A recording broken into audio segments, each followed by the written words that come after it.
오늘 우리가 살펴본 말씀은 천국에 대한 하나님의 나라에 대한 비유의 말씀이죠. 마태복음 20장 1절에 천국은 마치 품꾼을 얻어 포도원에 들여보내려고 이른 아침에 나간 집주인과 같으니라고 말씀합니다.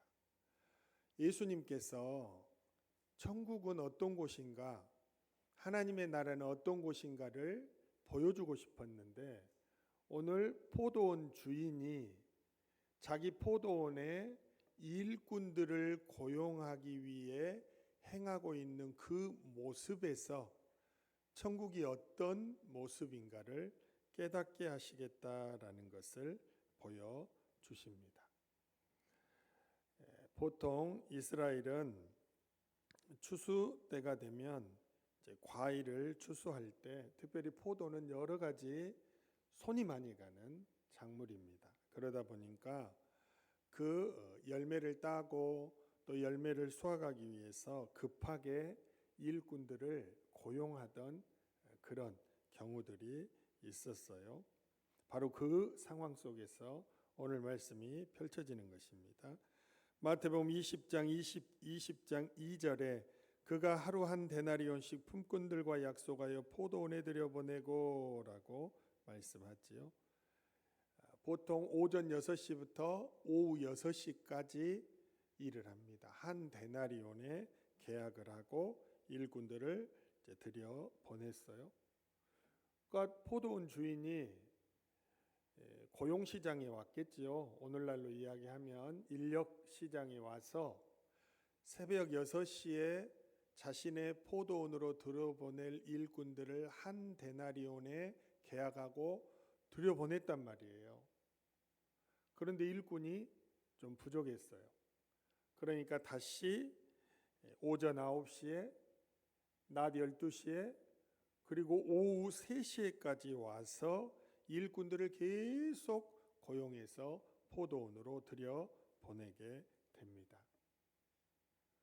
마태복음 20장 4절에 그들에게 이르되 너희도 포도원에 들어가라 내가 너희에게 상당하게 주리라 하니 그들이 가고 말씀하지요. 상당하게 주리라 라는 말은 일한 만큼 주리라 그런 말입니다. 그러니까 계속해서 가서 사람들을 포도원에 들여보낸 것은 일꾼을 구하러 간 것임에 틀림없다라는 것을 지금 이 비유 속에 우리에게 설명을 하는 거예요. 그러면서 이제 이상한 점 하나를 우리에게 발견케 하는 것이죠.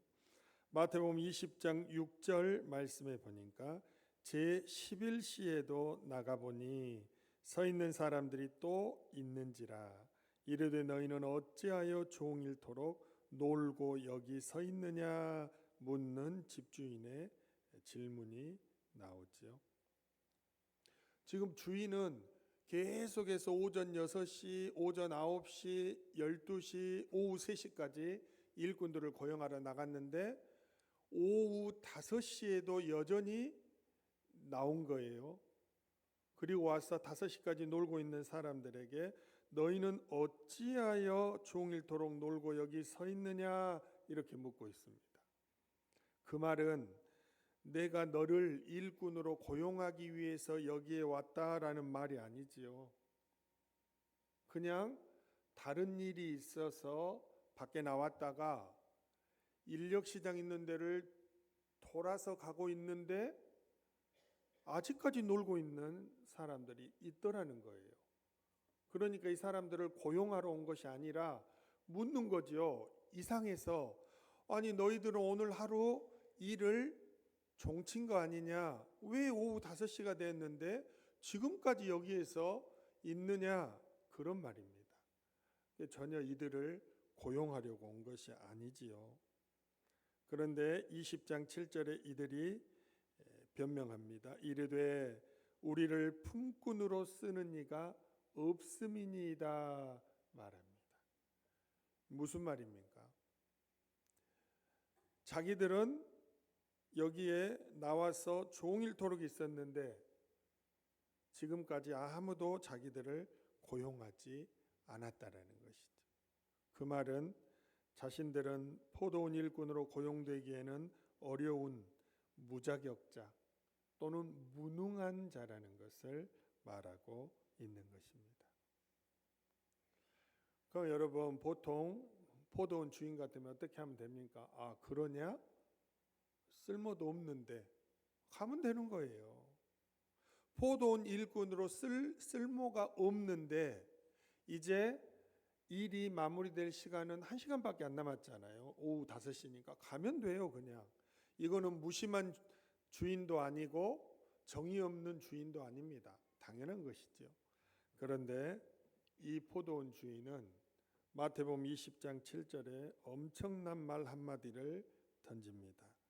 이르되 너희도 포도원에 들어가라 하니라. 자, 포도원 주인은 참 이상하잖아요. 일꾼을 다시 고용하기 위해 온 것도 아니고 한심하게 5시까지 놀고 있는 사람들을 보면서 얼마나 답답했겠어요. 그러나 이제 6시면 일을 마쳐야 하니까 그냥 가면 되는데 이 사람들을 포도원으로 들어가게 해서 1시간 동안이라도 일을 하게 했다라는 것입니다. 우리가 보통 일을 하다 보면 오후 5시는 이제 일을 정리하는 시간 아닙니까? 그 시간에 들어가서 이 사람들이 무슨 일을 얼마나 하겠냐라는 거예요.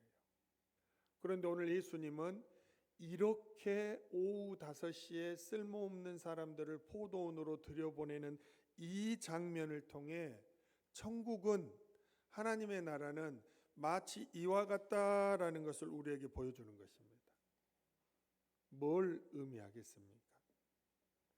오후 5시까지 놀고 있던 사람들이 고용된 것은 전적으로 주인이 베푸는 자비로 인해, 은혜로 인해 고용되었다라는 것입니다.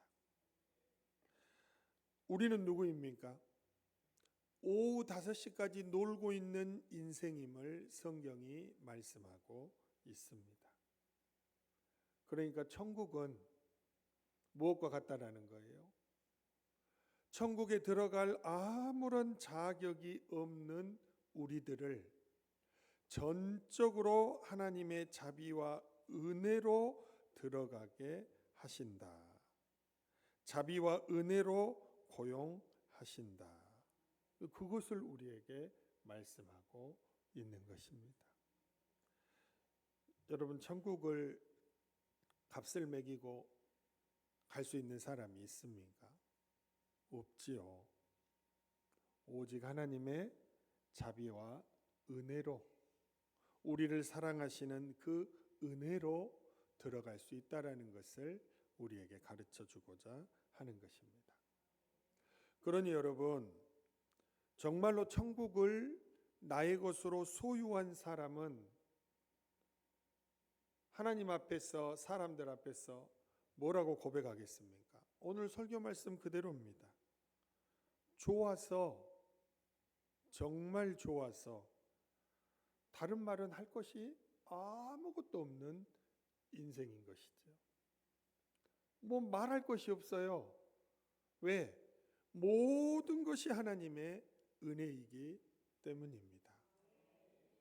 오늘 이렇게 살아서 예배당에 나와 예배를 드리고 오늘 이렇게 호흡하며 살아갈 수 있는 이 모든 것은 전적으로 하나님의 은혜입니다. 그래서 여러분, 하나님 앞에, 사람들 앞에 정말로 내가 살아가는 이 삶이 정말 좋아서 어떻게 달리 표현할 방법은 없지만 현재 나를 인도하시는 이 모든 것이 정말로 좋아서 다른 것은 필요 없는 인생, 그게 바로 성도의 인생이라는 것입니다. 사랑하는 여러분, 여러분들은 주님 앞에서, 사람들 앞에서 이렇게 고백할 수 있겠습니까? 사람들이 여러분을 천천히 뜯어보고 여러분의 삶을 가만히 들여다보고 그리고 여러분들 앞에 앉았을 때 나는 정말 지금 내가 살아가는 이 모든 것이 좋다. 정말 좋다. 다른 말은 할 말이 없다. 고백할 수 있겠습니까? 하나님은 성도를 부를 때 그런 삶을 살라고 부르셨다는 것입니다. 이 땅을 살아갈 때에도 천국과 같고 나중에 우리가 죽어서 들어가는 천국도 모든 것이 하나님의 은혜인 사람으로 살라는 것입니다. 좋아서 정말 좋아서 주님 앞에 다른 할 말이 없는 인생은 첫 번째로 모든 것이 하나님의 은혜인 사람입니다. 모든 것이 은혜예요. 마태복음 20장 12절에 나중 온 이 사람들은 1시간밖에 일하지 아니하였거늘 그들을 종일 수고하며 더위를 견딘 우리와 같게 하였나이다 라고 불평하는 사람들의 이야기가 나옵니다. 오전 6시부터 오후 6시까지 일한 사람도 한 데나리온, 오후 5시에 와서 1시간 일한 사람도 한 데나리온. 기분 나쁘지요. 누가 볼 때는 기분 나빠요. 먼저 온 자들이 볼 때에는 기분 나쁘다 그거예요. 그런데 나중 온 자들이 생각할 때는 모든 것이 은혜라는 거예요. 이 포도원에 들어올 수 없는 자격이 없는 나를, 게을러서 5시까지 놀고 있던 나를, 이곳저곳에서 부르지 않던 무능한 나를 하나님께서 부르셔서 1시간만 일했는데 똑같이 한 데나리온을 주신 이 놀라운 것, 뭐라고 표현해야 합니까? 그냥 한마디로밖에는 표현할 수 없습니다. 하나님의 은혜입니다.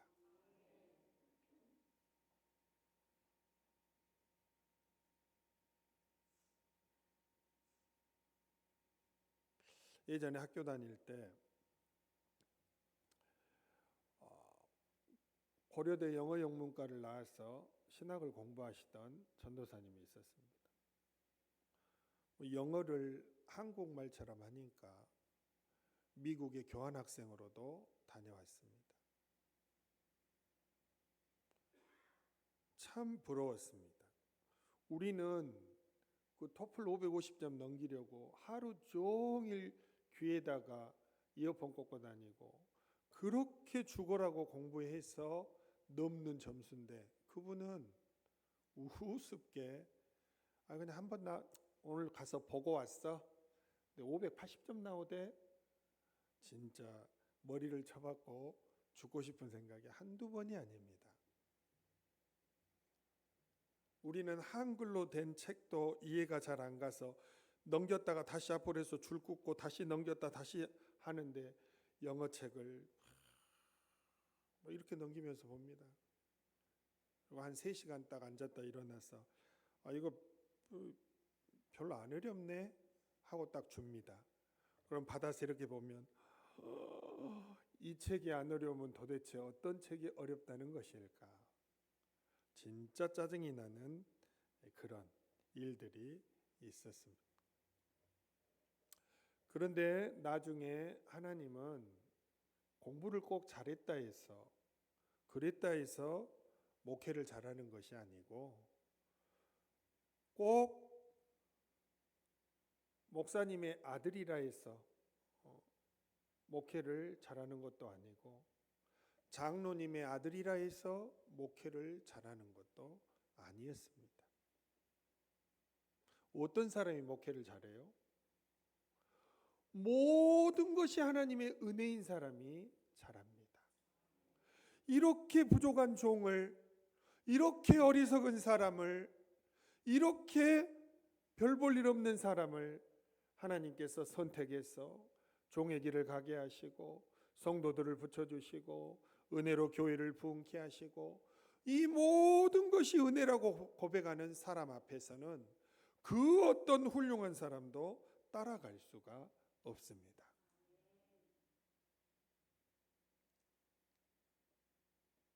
사랑하는 여러분, 여러분이 오늘 이 순간을 살고 있는 것 모든 것이 하나님의 은혜입니까? 모든 것이 하나님의 은혜인 사람은 주님이 나를 사랑하신다라는 것을 확실히 믿습니다. 주님이 내 인생을 확실히 책임지실 것도 믿습니다. 그러니까 달리 더는 할 말이 없을 정도로 행복하고 복된 것입니다. 하나님이 자격 있는 여러분들을 선택해서 오늘 천국 백성 삼아 주셨습니까? 그런데 우리는 그것을 놓치고 살아갑니다. 정말로 우리는 별 볼 일 없는 오후 5시, 이제 조금 있으면 해가 넘어가고 아내를 보러 갈 면목도 없는 그런 사람들입니다. 그런데 하나님께서 우리를 부르시고 천국을 선물로 주시고 그리스도의 제자가 되게 하시고 하나님 일을 맡겨주시고 오늘도 예배자로 살아가게 하시는 이 모든 것, 하나님의 은혜라는 것이죠. 2014년 11월 26일 국민일보 미션 앤 피플 란에 보면 37년 만에 구약 39권을 한글 서예 작품으로 완성한 박재현 작가에 대한 이야기가 나옵니다. 제목 그대로 구약 39권을 붓글씨로 써서 5,300여 장에 달하는 구약 성경을 만든 작가입니다. 여러분, 특별한 사람을 부르셔서 이런 일을 한 것 같습니까? 그렇지 않습니다. 7살의 아버지가 방탕한 삶을 살면서 엄마가 집을 나갔어요. 방탕한 아버지의 집 나간 엄마, 이 7살 난 남자아이에게 무슨 소망이 있겠습니까? 그런데 어느 날 교회 새벽 종소리를 듣는데 어머니의 품처럼 따뜻하게 느껴지는 거예요. 그래서 그 종소리를 듣고 스스로 교회를 찾아가고 친구로부터 성경 한 권을 선물로 받게 되었는데 일주일 동안 이 성경을 다 읽어버렸습니다. 하나님께서 긍휼히 여기시고 은혜를 부어주셨어요. 성경을 다 읽고 나니까 방탕한 아버지, 도망간 엄마, 그리고 홀로 남겨진 그 불쌍한 고아 같은 소년, 자기가 아니라 성경 말씀을 읽고 나니까 나를 사랑하시는 아버지가 바로 여기에 계시는구나라는 깨달음을 얻게 된 것입니다. 아무것도 하나님이 해주신 것이 없어요, 지금. 그런데도 불구하고 성경을 완독하고 나고 하나님의 은혜가 임하니 하나님이 해주신 것이 없는 것 같은데 이 사랑에 어떻게 보답할까 이 7살짜리 꼬마가 고민하기 시작했던 것입니다. 그리고 할아버지에게 배웠던 서예 실력으로 13살부터 성경을 써 나갑니다. 그런데 한 번에 큰 위기를 겪게 됩니다. 친구들은 고등학교에 다닐 때 너무너무 가난하니까 그 나이에 부산 도자기 공장에서 일을 했습니다. 할머니와 함께 살아가다 보니까, 그런데 그 할머니가 위암으로 투병 중이어서 이렇게 불쌍한 사람이 있을까 싶습니다. 진하게 꿈은커녕 도자기 공장에서 죽도록 일하는데 18살 때인 82년 어느 날 도자기를 굽다가 각혈을 하며 쓰러졌는데 도자기를 만들기 위한 흙에서 발생하는 흙먼지가 이 폐에 무리를 줌으로 인해 병원에서 폐결핵이라며 1개월밖에 살 수 없다라는 진단을 받게 됩니다. 하나님이 이 아이에게 도대체 뭘 주셨다는 것입니까? 그런데 이 아이는 호세아를 쓰고 있던 호세아서의 작업이라도 마치겠다라고 결심하고 경남 밀양의 한 기도원에 들어가 금식하며 계속해서 성경을 쓰게 됩니다. 길게는 하루에 18시간씩 이제 1개월 후면 죽을 사람이 금식하면서 쓰고 있는 거예요. 긴 시간 작업하다 보면 팔이 마비돼요. 그럼 붓을 더 꽉 붙잡고 글씨를 써가는 것입니다.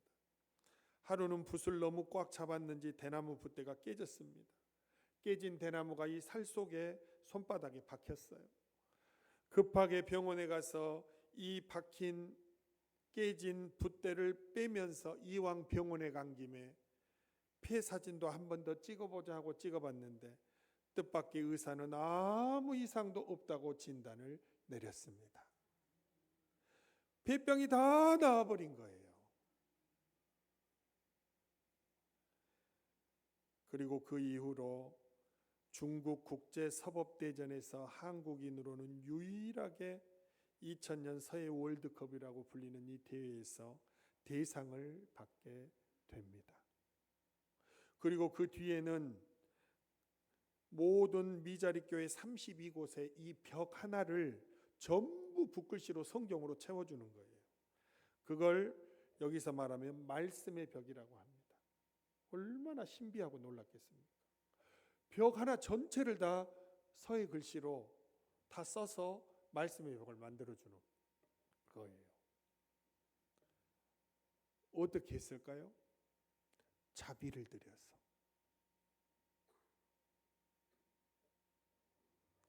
왜 그렇게 하는 것입니까? 모든 것이 하나님의 은혜인 것을 알기 때문입니다. 모든 것이 하나님의 은혜인 줄을 아는 사람은 자기 자비를 들여 헌신하면서도 기쁘고 즐거운 것입니다. 모든 것이 행복하고 좋은 것입니다. 그러니 여러분, 하나님의 은혜만큼 이 세상에 좋은 것은 없는 것이죠. 도대체 이 작가는 무슨 은혜가 그렇게 넘쳤는지, 또래 친구들은 고등학교 다니고 책가방 들고 학교 다닐 때 도자기 공장에서 도자기 잔심부름하고 있으면서 도대체 뭐가 그렇게 좋았을까요? 폐병에 걸려서 한 달 후면 죽을 것인데 뭐가 그렇게 여러분 좋아서 끝까지 호세아서라도 쓰고 죽겠다고 금식하면서 금식기도원에 올라갔을까요? 사랑하는 여러분, 지금 여러분의 삶이 고달프고 힘이 듭니까? 모든 것이 불만투성이에 짜증납니까? 너무너무 힘듭니까? 웃기는 소리입니다, 여러분. 제 자신에게도 그렇고 여러분에게도 그렇고 우리 모두에게 그렇습니다. 우리보다 훨씬 불행한 상황 가운데 있는 이러한 사람도 모든 것이 하나님의 은혜임을 아니까 그의 삶이 완전히 달라지는 것입니다. 우리가 볼 때는 불쌍한 사람인데 자기 자신은 정말로 행복한 사람인 것입니다. 왜? 모든 것이 하나님의 은혜임을 알기 때문입니다. 사랑하는 여러분, 어깨를 펴고 그 인상 쓴 얼굴도 펴고 마음에 더 평안함으로 한번 하루를 시작해 보십시오. 하나님의 은혜 아닙니까? 하나님의 은혜가 있어서 오늘 내가 죽어서 나가는 사람들이 얼마나 많은 이 세상에 오늘도 눈을 뜨고 새로운 하루를 시작합니다. 내가 살아가는 가정이 있고 잠잘 집이 있고 먹고 사는 현장이 있고 직장이 있고 그리고 나를 사랑해주는 사람이 있고 나를 아껴주는 엄마 아빠가 있고 그리고 예배당에 나와 예배할 수 있고 내가 막 투정 부려도 받아주는 아내가 있고 나를 사랑해주는 남편이 있고 여러분이 모든 것이 하나님의 은혜 아닙니까? 이 은혜임을 아는 자들, 그런 자들에게 천국이 펼쳐진다라고 주님은 말씀하고 계십니다. 사랑하는 여러분, 저도 그렇고 여러분도 그렇고 정말 이 땅 위에 천국과 같은 삶이 펼쳐지는 주인공들이 되었으면 좋겠습니다. 그것은 뭐예요? 모든 것이 하나님의 은혜입니다. 내 운명을 바꾼 곽선희 목사의 설교와 목회라는 이민 교수님의 책 307페이지에 보면 다음과 같은 이야기가 하나 실려 있습니다.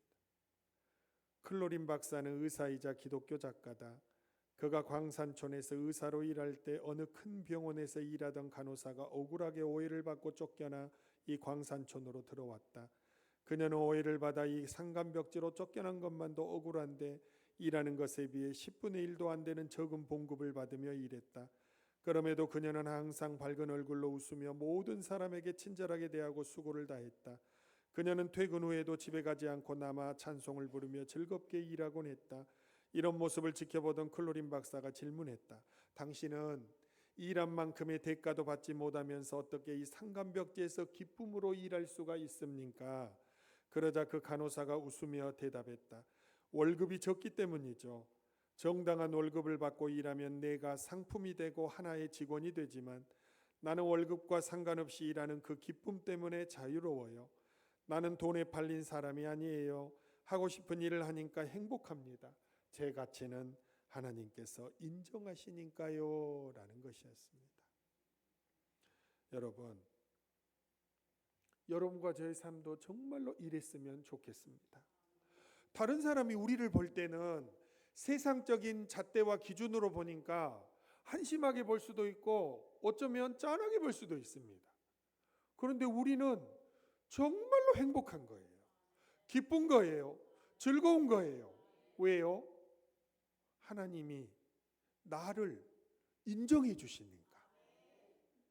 인정했기 때문에 나를 구원하신 거 아닙니까? 나를 사랑하시기 때문에 나를 성도로 부르신 것 아닙니까? 사도 바울이, 여러분 우리가 너무 잘 알잖아요. 사도 바울은 어떤 삶이었어요? 결혼도 못했어요. 자식도 없어요. 가정도 없어요. 누구나 다 있는 아내도 없어요. 자기 집이 있습니까? 그렇다고 해서 건강합니까? 감옥에를 수없이 들락날락하고 어딜 가나 물질이 없어서 교회가 선교하고 도와주지 않으면 아무것도 할 수 없는 사람이었습니다. 가는 곳마다 유대인들에게 핍박받고 죽을 고비를 수없이 넘겼습니다. 볼품없어서 꾀죄죄하게 생겼습니다. 근데 사도 바울은 뭐라고 고백합니까? 고린도전서 15장 10절 말씀입니다. 그러나 내가 나 된 것은 하나님의 은혜로 된 것이니 내게 주신 그의 은혜가 헛되지 아니하여 내가 모든 사도보다 더 많이 수고하였으나 내가 한 것이 아니요 오직 나와 함께 하신 하나님의 은혜로라 고백합니다. 이 세상에서 누가 제일 행복한 것이죠? 사도 바울이 가장 행복한 것입니다. 그 비결이 뭐예요? 하나님의 은혜임을 아는 것입니다. 오늘 여러분의 모든 것 하나님의 은혜임을 믿습니까? 그러면 이 세상에서 제일 행복한 사람이 되는 것입니다. 두 번째로 정말 좋아서 주님 앞에 별로 다른 말 할 필요가 없는 인생은 자기에게 주신 하나님의 은혜를 비교하지 않습니다. 은혜를 비교하면 은혜를 까먹게 됩니다. 무슨 말인지 아시겠어요? 나에게 주신 은혜를 다른 사람에게 주신 은혜와 비교하면 나에게 주신 은혜를 잃어버린다니까요. 오늘 마태복음 20장 9절에서 12절 말씀입니다. 제11시에 온 자들이 와서 한 데나리온씩을 받거늘 먼저 온 자들이 와서 더 받을 줄 알았더니 그들도 한 데나리온씩 받은지라. 받은 후 집주인을 원망하여 이르되 나중은 이 사람들은 1시간밖에 일하지 아니하였거늘 그들을 종일 수고하며 더위를 견딘 우리와 같게 하였나이다 말합니다. 새벽 6시에 일하러 올 때는 그렇게 즐겁고 행복했는데 한 데나리온을 받아 집에 가는 시간은 모든 불평과 짜증과 원망 섞인 말을 쏟아내고 있습니다. 왜 그렇습니까? 나보다 더 늦게 와서 일한 저 사람들 때문에 도저히 참을 수가 없는 거예요. 그래서 비교하다 보니까 은혜로 주셨던 모든 것을 다 잃어버린 것입니다. 여러분, 하나님의 나라, 하나님 아버지의 마음은 나보다 더 노력하지 않고 못했던 사람이 있을지라도 그 사람도 은혜로 받아주시기를 원합니다. 이 마음을 품지 못하면 하나님 나라에 합당한 사람이 될 수 없습니다. 그 뭘 말합니까? 하나님이 나에게 은혜를 주시면 나도 은혜를 베풀 수 있는 사람이 되어야 합니다. 여러분, 은혜는 뭐지요? 내가 한 만큼 받는 것은 은혜가 아닙니다. 내가 하지 않았는데 받았고, 내가 게을렀는데 받았고, 내가 잘하지 못했는데 받았고, 이게 은혜입니다. 내 옆에 있는 셀 가족을, 내 옆에 있는 사람을 나보다 더 안 했는데, 나만큼 못했는데 그들 또한 하나님의 은혜로 품을 수 있는 것, 그것이 바로 은혜의 사람이고 천국의 사람이고 하나님 나라에 합당한 사람입니다.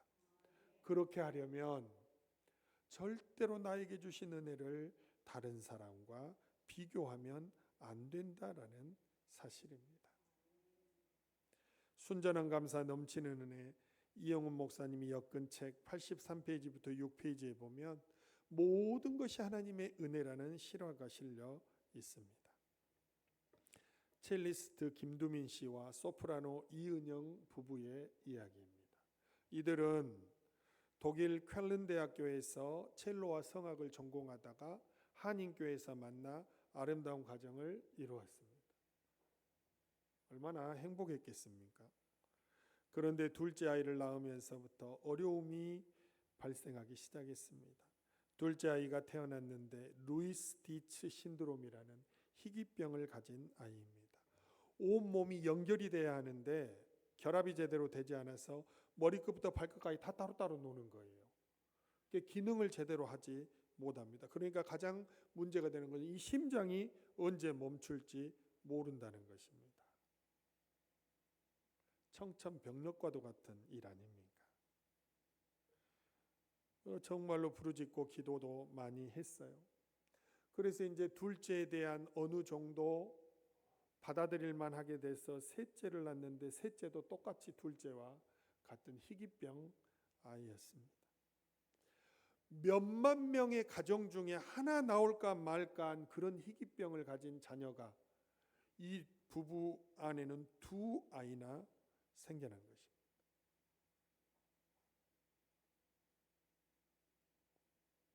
오늘은 저나 여러분이 하나님 앞에 불평할 수 없는 가정들이 나오고 있죠. 우리 삶이 제일 힘든 줄 알았는데 도저히 불평할 수 없는 그런 분들의 이야기가 있어요. 자녀가 둘이나 희귀병을 앓고 있어요. 그것도 몇만 명 중에 하나 나올까 말까 한 그런 희귀병 아이가 둘이나 내 자녀예요. 그 엄마 아빠의 마음이 이해 가십니까? 그런데 이 엄마 너무너무 아파서 새 아이를 키우다 보니 너무너무 아파서 병원에 갔더니 대장암 말기였습니다.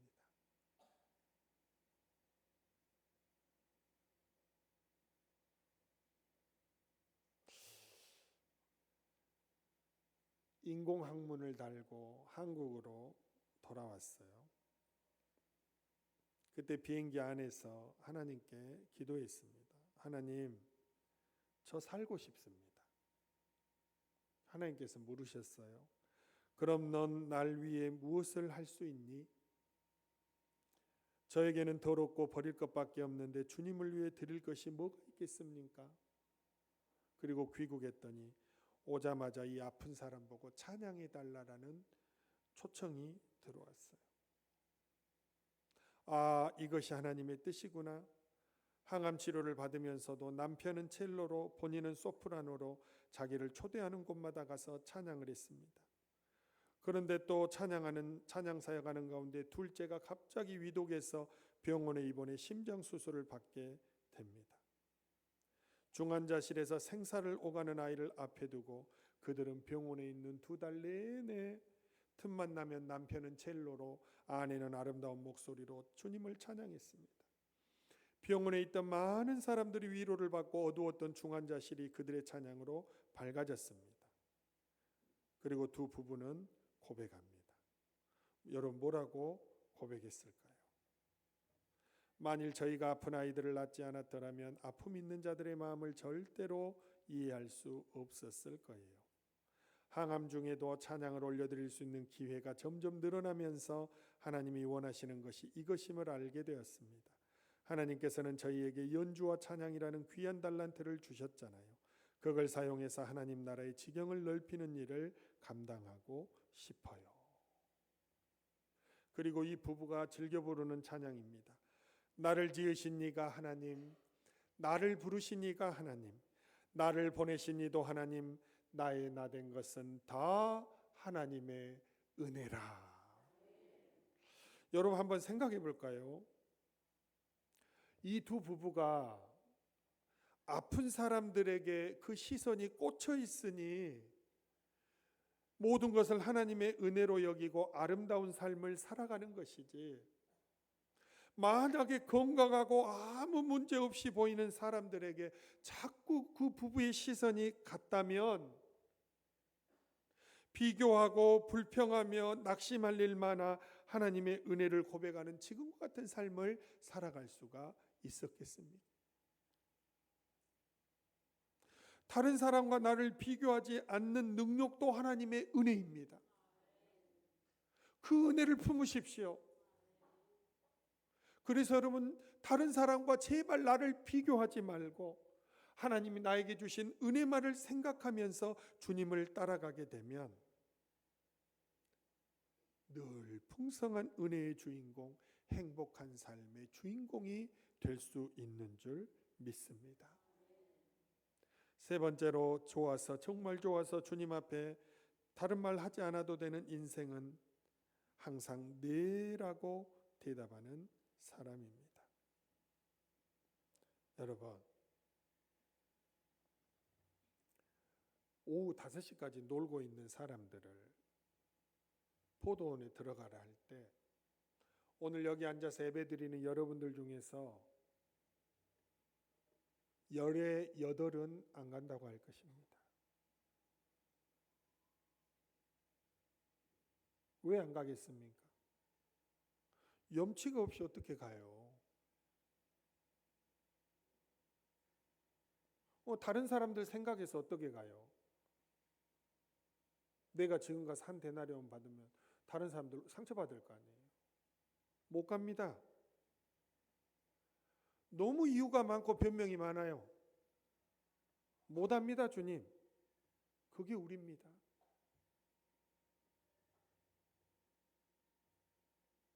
그냥 지금 오후 5시지만 포도원에 가.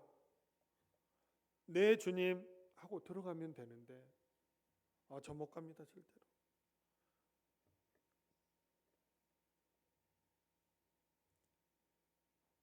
하나님의 마음을 너무 우리가 오해할 때가 많습니다.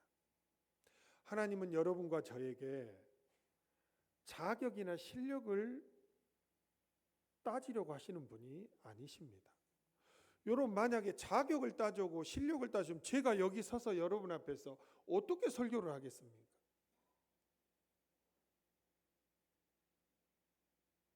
절대 있을 수 없는 일입니다. 만약에 하나님께서 은혜로 이끌고 계시지 않으면 뭐 하나를 할 수가 있겠습니까? 하나님은 저에게 자녀를 3이나 주셨어요. 그 뒤 말은 안 할랍니다. 제 아내가 뭐라 해요? 일부러 앞에서 그런 말 하지 말라고. 하여튼 저에게 애를 3이나 주셨어요. 아이들을 좋아하는 우리 부모님들도 많잖아요. 저에게는 벅차요.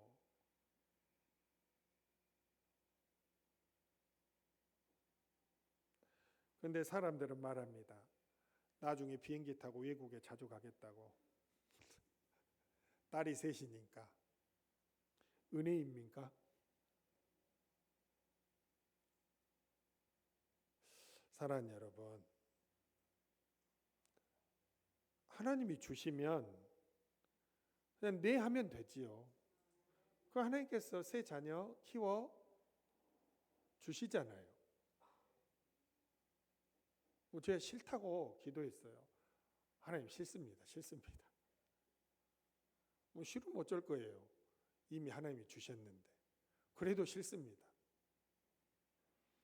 사랑하는 여러분, 하나님은 여러분과 제가 그냥 주시면 네 하고 받고, 그리고 복을 누리고 좋은 것을 누리고 그냥 좋은 것을 주고 복을 주고 은혜를 주고 싶으신 것이 하나님 아버지의 마음입니다. 다른 것은 아무것도 없어요.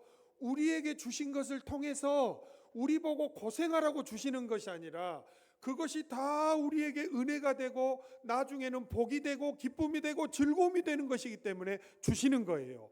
그러니까 아무 말 하지 말고 네 하고 받으라는 것입니다.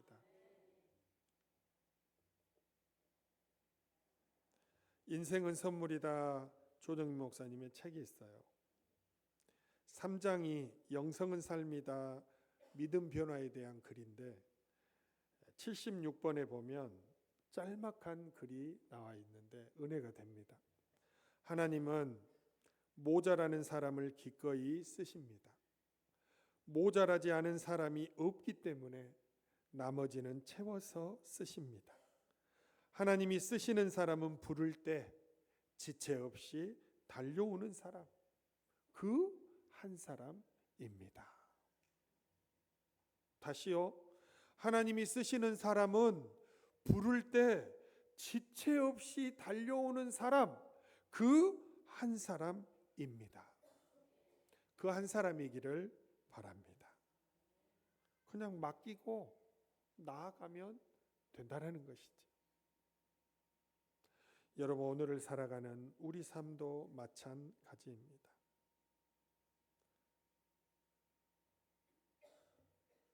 말씀을 마무리합니다. 예수님이 우리를 사랑하십니다. 믿습니까? 하나님이 우리를 긍휼히 여기시고 사랑하십니다. 그러니 은혜 받을 자리로 부르실 때, 은혜를 주시려고 하실 때 적극적으로 동참하는 여러분과 제가 되었으면 좋겠습니다. 그리고 은혜로 충만하여 결국 모든 것이 은혜임을 알고 다른 사람과 비교하지 않으니 빼앗길 일 없고 언제나 은혜로 넘치니 모든 일에 네라고 대답할 수 있는, 그래서 좋은 것을 누릴 수 있는 그런 성도가 되기를 바랍니다. 좋아서, 정말 좋아서, 하나님의 은혜로 되어지는 이 순간이 정말로 좋아서 주님 앞에 다른 구하고 말 것 아무것도 필요 없는 그런 멋진 인생의 주인공들이 여러분과 제가 다 되시기를 간절히 바랍니다.